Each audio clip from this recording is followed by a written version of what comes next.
Ang tagbak ay lumalago na bugoy-bugoy, kumpol-kumpol. Isang kwan siya kasi sumusuwi siya ng marami. At ang isa sa mahusay sa tagbak ay yung kanyang labong, para itong kawayan na may labong tayo hahanap. Ang kanyang puno ay parang puno ng luya, ganyan, oh.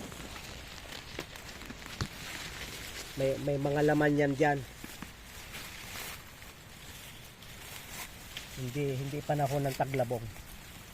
Ang laman nito, pag kinawa hindi ganong malaki, pero para siyang luya. Yan ay ginagawang pickles kapag mura, ano, at magandang kwan sa mga sakit sa tiyan. Ginagawang pickles. Itong kinukudkod at itinatapal kung saan may mga namamaga, kung saan mga masasakit.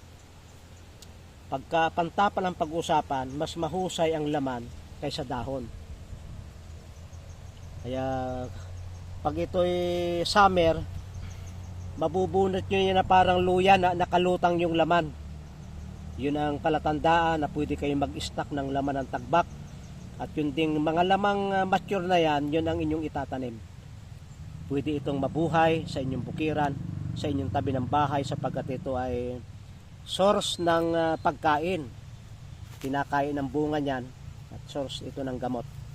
Maraming salamat sa pagsubaybay nyo sa Natural Wellness, si Pastor Bida.